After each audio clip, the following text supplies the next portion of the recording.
La Wehrmacht a déployé des dizaines de machines pendant la Seconde Guerre mondiale, des Panthers et Tigers, aux voitures de reconnaissance rapide et aux semi-chenillés. Cette vidéo détaille tous les véhicules importants qu'ils ont mis sur le champ de bataille. Commençons par les chars de bataille, les Panzers. Panzer I, conçu à l'origine comme un véhicule d'entraînement, le minuscule Panzer I a été précipité au combat lors des invasions de la Pologne et de la France. Armé seulement de 2 mitrailleuses et doté d'un blindage fin comme du papier, il comptait entièrement sur la vitesse et le nombre. Panzer II, une mesure provisoire qui est devenue l'épine dorsale du début de la Blitzkrieg. Le Panzer II était équipé d'un canon automatique de 20 mm efficace contre les véhicules légers et l'infanterie.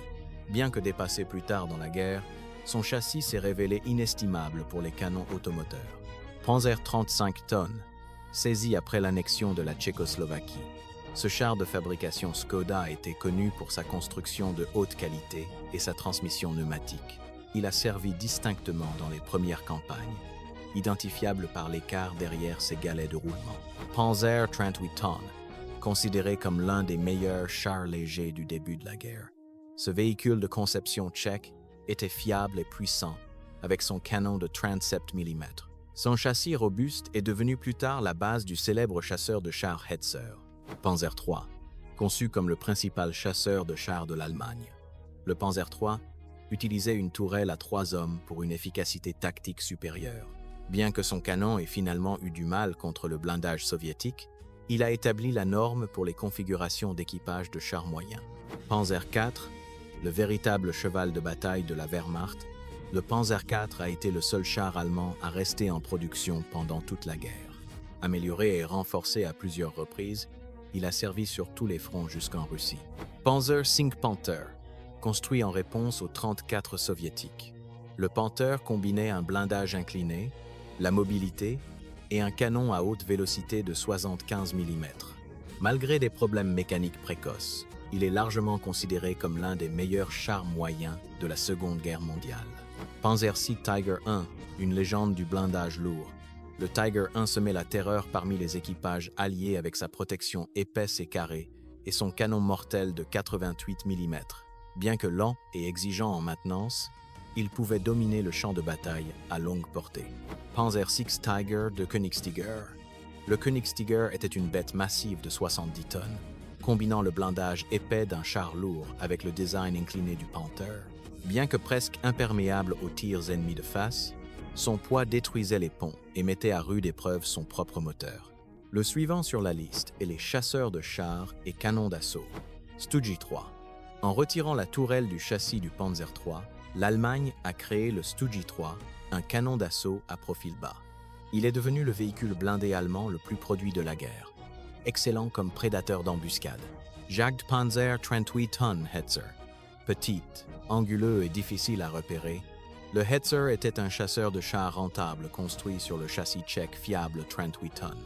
Son blindage incliné et sa mitrailleuse télécommandée en faisaient une mauvaise surprise pour les troupes alliées en progression. Jagdpanzer IV, connu comme le canard de Guderian en raison de son oscillation lourde à l'avant, ce chasseur de chars à profil bas transportait le puissant canon à longue tube de 75 mm. C'était une arme défensive mortelle capable d'engager les chars ennemis tout en restant cachés. Marder II.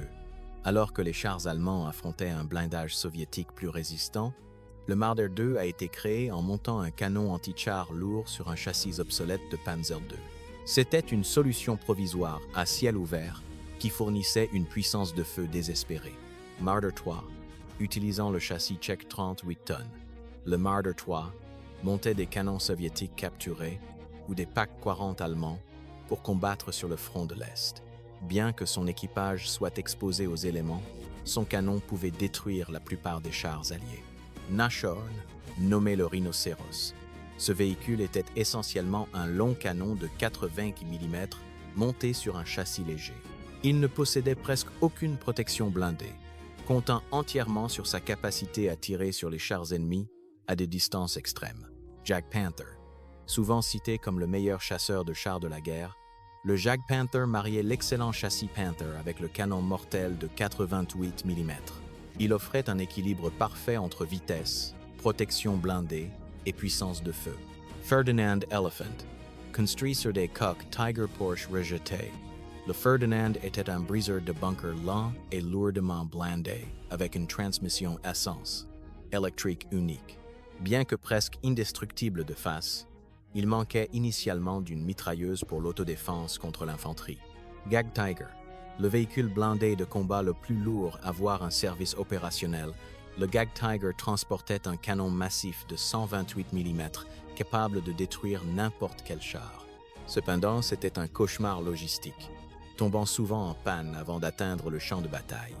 Le suivant sur la liste est l'artillerie automotrice et anti-aérienne. Sturmpanzer and Bison, une expérience précoce d'artillerie mobile. Ce véhicule montait un lourd canon d'infanterie de 15 cm sur un minuscule châssis de Panzer I. Il était comiquement lourd du haut et surchargé, mais fournissait un soutien-feu lourd mobile au début de la guerre. La Wesp ou Gep a converti avec succès le Panzer II obsolète en une pièce d'artillerie légère. Rapide et mobile, il pouvait tirer et se déplacer, suivant le rythme des divisions Panzer pour fournir un soutien-feu immédiat. Hummel, nommé le Bourdon, le Hummel transportait un obusier lourd de 15 cm sur un châssis hybride, Panzer III et IV. Il délivrait des tirs indirects dévastateurs, mais avait un stockage de munitions limité. Grill. Le grill, signifiant grillon, montait un canon d'infanterie lourd directement sur le châssis tchèque 38 tonnes. Il donnait aux unités d'infanterie un moyen de percer les fortifications avec des tirs directs. Sturmpanzer IV Brummbär. Surnommé le Grincheux ou Grizzly, ce véhicule carré était conçu spécifiquement pour le combat urbain. Son canon à tube courte et de gros calibre était optimisé pour raser des bâtiments et faire exploser des bunkers.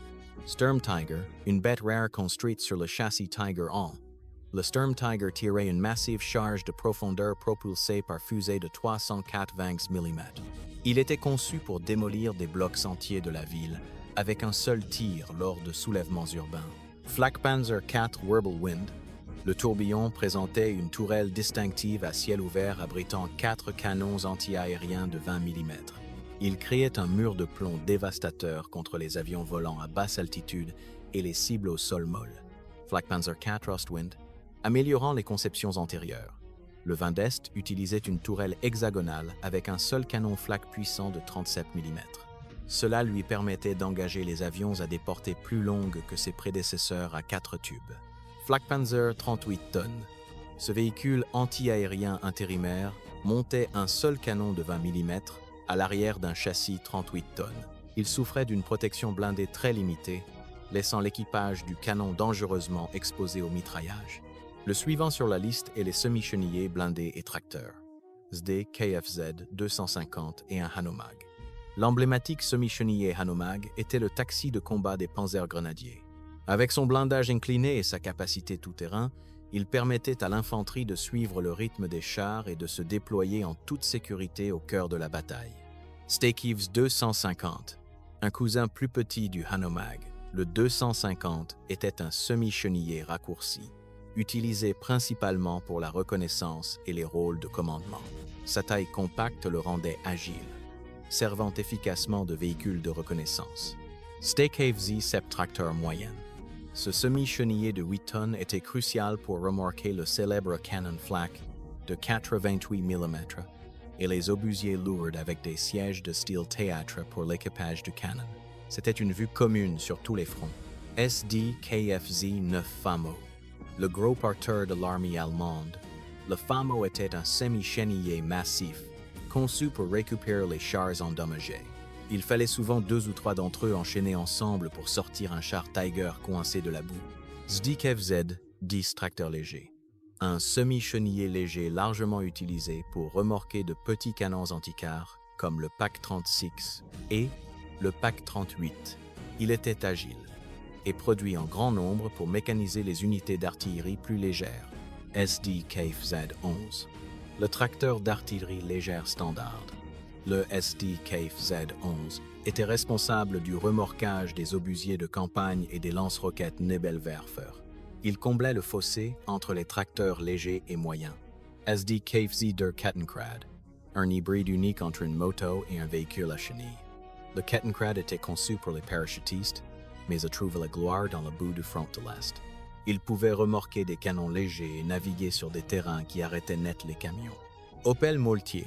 Confronté à la boue russe profonde, les ingénieurs ont converti des camions Opel Blitz standard en remplaçant les roues arrière par des chenilles Panzer. La mule résultante est devenue une bouée de sauvetage logistique quand les véhicules à roues étaient inutiles. Continuons avec les véhicules de reconnaissance blindés. SDKFZ 222. Cette voiture de reconnaissance légère à 4 roues présentait une carrosserie blindée inclinée et une tourelle avec un canon de 20 mm. Rapide et agile sur les routes, c'était les yeux et les oreilles des bataillons de reconnaissance au début de la guerre. SDKFZ 230 et un 8 rad, une automitrailleuse lourde à 8 roues, avec une suspension complexe lui permettant de traverser un terrain accidenté. Elle présentait 2 positions de conducteur, une à l'avant et une à l'arrière, permettant une évasion rapide sans faire demi-tour. SDKFZ 234. Puma, sans doute la meilleure automitrailleuse de la guerre. Le Puma combinait haute vitesse, une tourelle fermée et un canon de char puissant de 50 mm. Il pouvait vaincre au combat la plupart des véhicules de reconnaissance alliés avec facilité.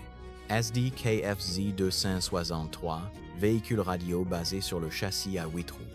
Ce véhicule avait une superstructure fixe surmontée d'une grande antenne cadre. Il servait de centre de communications mobile, coordonnant les vastes mouvements de Panzer. Passons aux véhicules utilitaires légers, voitures d'état-major et motos. VW Schwimmwagen ou type 166. S'appuyant sur le design Volkswagen, le Schwimmwagen présentait une coque de style baignoire et une hélice rabattable. C'était la voiture amphibie la plus produite en masse de l'histoire, capable de traverser des rivières et des marécages boueux. Porsche 108, une voiture de personnel lourde tout-terrain utilisée pour remorquer des canons légers et transporter des troupes. Connue pour son moteur V8 robuste, c'était un transport lourd standard dans les premières années de guerre. Steyr 1500, une voiture d'état-major lourde, robuste, refroidie par air, produite en Autriche, privilégiée par les officiers et commandants pour sa fiabilité dans les climats chauds et froids, particulièrement en Afrique du Nord et en Russie. Mercedes-Benz G4, une voiture de tourisme de luxe massive à 6 roues, souvent vue dans les films de propagande transportant des hauts fonctionnaires nazis. C'était plus un symbole de prestige pour les défilés qu'un véhicule de combat. BMW R75, une moto lourde conçue spécifiquement pour l'armée, équipée d'une roue de sidecar motorisée pour la traction hors route. C'était un cheval de travail durable pour les estafettes et les unités de reconnaissance. Le suivant sur la liste est les camions logistiques et transporteurs. Opel Blitz 3,6, le légendaire Opel Blitz, était le camion cargo principal de la Wehrmacht, reconnaissable à son logo éclair. Fiable et simple, il transportait tout, des munitions aux troupes, maintenant les lignes d'approvisionnement allemandes en mouvement. Krupp Protze KFZ 69, connu comme le Boxer en raison de son moteur flat-four. Ce camion à 6 roues présentait un capot incliné unique. Il était largement utilisé pour remorquer des canons antiquars légers et transporter l'infanterie motorisée. Ruppensschlepper Ost RSO, conçu spécifiquement pour les conditions brutales du front de l'Est, le RSO était un tracteur entièrement chenillé et lent. Il échangeait la vitesse contre la capacité de traîner l'artillerie à travers la boue et la neige russe les plus profondes. Henschel 33, un camion lourd à 6 roues, entré en service avant la guerre. Robuste et solide, il était utilisé pour transporter des charges lourdes et de l'équipement d'ingénierie tout au long du conflit. Einheitsdiesel, un camion diesel standardisé avec traction intégrale à 6 roues et suspension indépendante. Bien que mécaniquement complexe, il offrait des performances hors route exceptionnelles pour un véhicule cargo à roues. Enfin, nous avons les véhicules spécialisés et de siège. Panzerwerfe 42. Ce véhicule montait un lance-roquettes Nebelwerfer à 10 tubes au-dessus d'un semi-chenillé blindé. Connu pour le son terrifiant et strident de ses roquettes, il fournissait un bombardement de saturation mobile. Karl Guéret, un mortier de siège automoteur monstrueux tirant un obus de 2 tonnes. Seulement quelques-uns ont été construits pour percer les forteresses les plus résistantes comme celle de Sébastopol, nécessitant un équipage massif et un soutien de grue. Goliath Mine Chenillé, SDKFZ 302 à 303, un minuscule véhicule chenillé télécommandé surnommé le Scarabée. Il transportait une charge explosive destinée à être conduite sous les chars ou dans les bunkers, bien qu'il soit souvent désactivé en coupant son fil de commande.